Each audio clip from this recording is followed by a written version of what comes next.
50 years old. She's well respected as a business entrepreneur. She's presenting on Wall Street to investors to fund the training of medical students and healthcare workers on the spiritual side of mental health. She's a single mom. 9 days later, she's locked up in a mental institution. Why did this happen? Why the frig did this happen? Why the hell did this happen? How do you know who is sane and who is insane? Why do so many who experience manic also talk of God so intimately? Did you ever consider that manic was close to the experience of spiritual attunement? What if you found yourself opening up to a beautiful spiritual experience only to be locked away and labeled crazy? This true story is replicated around the globe for thousands of years. In some cultures, these experiences are invited and honored. In some churches today, they are celebrated on Sunday. But in some cultures, they are frowned upon and folks are discarded. Open up your eyes and heart to a new consideration. There are truly diamonds to be mined in the rough seas of mental health and spirituality here on Earth.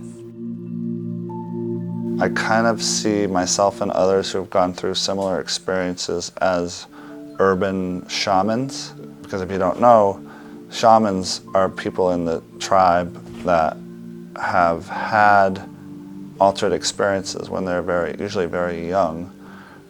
So they're often the most sickly and have definitely had these visions and hearing voices and altered states and all kinds of stuff. But in those communities, they're seen as, oh, that's potential. They could be a healer. Often when we think about altered states, people who are labeled with things like schizoaffective and schizophrenia, it's often, as Malidoma Patrice, a shaman from South Africa, would refer to this as good news from another realm. So we talk about these experiences sometimes as spiritual emergences, spiritual emergencies, breakdowns, breakthrough.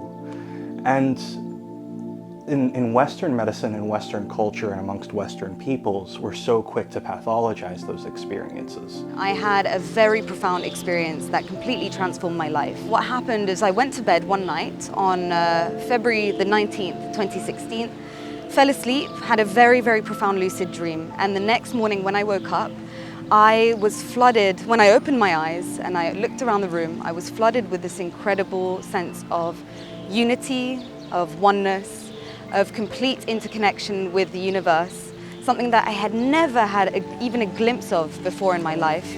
It was a very profound and powerful moment for me. And I was filled with this incredible sense of unconditional love. Again, a love that I'd never experienced in my life, despite having been brought up in a very loving family, surrounded by love. It was something completely different. I have lived experience with 30 plus years of a major depressive disorder, on medications and fully controlled, knowing that if I stop medications, it comes back. And I also have lived spiritual experiences with the characteristics that others have described, with connectedness, vitality, energy, synchronicities.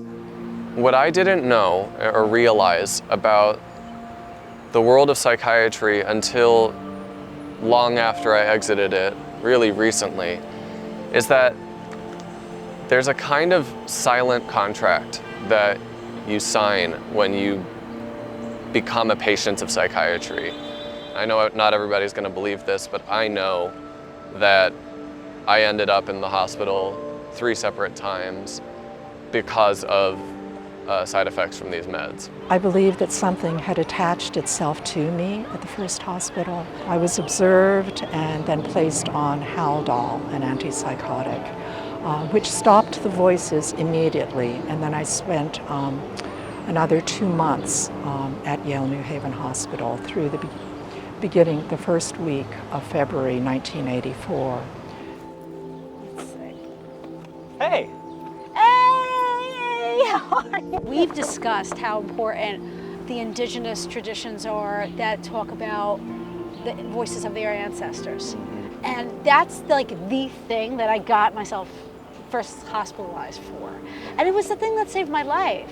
And I couldn't believe that they would look at it as delusional or ill, and I wanted a pat on the back for getting myself home listening to those voices from India. You know what I mean? Like, I couldn't believe that they were just like, no, you're mentally ill for the rest of your life. I said, this has got to be wrong. I feel like the current paradigm denies anything soulistic. And it's time for us to say, no, it's not enough. And frankly, it's, you know, if we want to get like constitutional about it, it is against, you know, I mean, people don't fight for their freedom of speech and freedom of religion enough. We can find modalities for healing beyond the traditional Western model, and we've been doing that for hundreds and hundreds of years, right? So you have so many folks on tribal lands in these communities who have not seen a psychiatrist or a therapist in their life, right? Because they've understood that the elders in the community, there is wisdom in the community to build that capacity for each other. Right. Now, that's not to completely knock everything that's related to the Western model, but that is to say that we can't have such a narrow view of all of this. It's like they've erased all the spiritual traditions, all the wisdoms, you know, like, it's so strange to me because it's most of the world. It's most of the world's beliefs. It's, if you look at everyone, most people believe that they are part of something larger than themselves. And to say that that's not real and to give it such a claim to authority about it, that's what worries me. Because it's like, wow, where are you running with this? But we see how it can go. Good evening. My name is Janet Werner. Tonight, we have 6 featured guests, special guests from around the country who will be brought on one by one, give their introduction, and share a little bit about their experience, their perspective. Treating highly sensitive people, or HSPs, as mentally ill is an injustice that destroys one's dignity, sense of agency, and the basic human right to become who we are truly meant to be.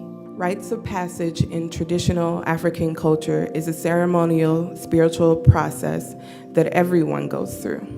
Here in the West, in non-Indigenous societies, we miss the opportunity to be held in sacred space during our times of transformation. There has to be this level of empathy. When we have something that we don't understand, it's fear-based. Everything that we do is fear-based. So we then want to overreact to these things that are happening, and oftentimes we're doing more damage. I did write several articles on this phenomenon, and that was the first time that I broached the issue of a DSM category for these things. And then I was very active in the Spiritual Emergency Network. From the data we have, it doesn't even look like this is a really common aspect of who's getting locked up in psychiatric hospitals. And I do try to show throughout the book that this is affecting a much broader swath of society, many more types of people from many different kinds of walks of life, having many different kinds of experiences as well. Research has also shown that the helping professions have done a fairly poor job at integrating spirituality into therapy. Most importantly, cultural competence is an ethical principle that the helping professions need to abide by. I struggle with the word psychosis and psychotic, because it's a very linear, to me, limited view of an individual's experience. A change of consciousness is a full body, full system recalibration. And treating it under one area, to me, is like, you know, we're not treating the whole system.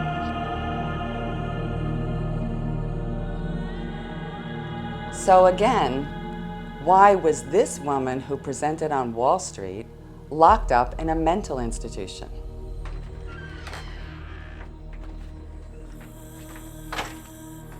So this is my medical report in 2005, my discharge. It's funny, like they have a quote. It says, she's complaining, quote, "I don't want to be here." That sort of makes sense, right? My family and friends have to be with me. Like, isn't that cool? You don't want to be isolated. The patient is diagnosed with bipolar disorder and was on lithium since 1978. This report is written in 2005. I was off lithium in 1978. She had delusions of grandiosity and felt that she was in contact with Wall Street. So I think we've already established I've been in business at this time, I don't know, 20, 30 years, working with corporate America. And yes, 9 days before this report was started, yes, I was on Wall Street. Okay, this is an interesting one. It says cognition was intact. So what does that mean? Cognition intact? And I'm standing there in a locked ward. Okay. Forced hospitalization can feel like an assault on the individual by the mental health system.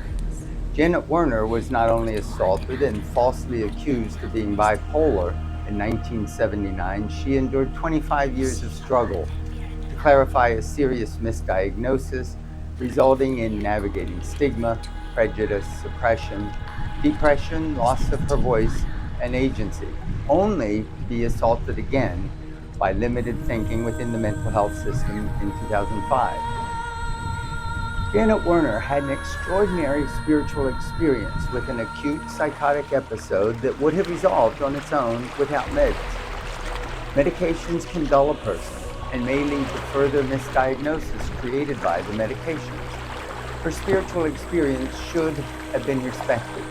The standard of care should have included spiritual support. She does not have a bipolar disorder diagnosis.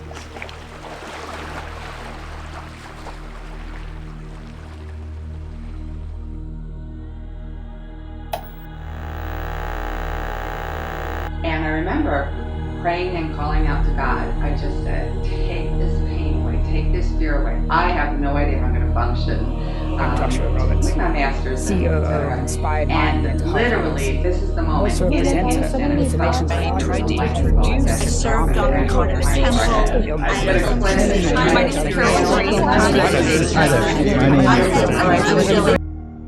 This can happen to you and you and even you. No, I won't shed thy tears just as long as you stand by me. And darling, darling, stand by me. Oh, stand by me, yeah. Stand by me, stand by me. Whenever you're in trouble, want to stand by me. Oh, stand by me, yeah. Stand by.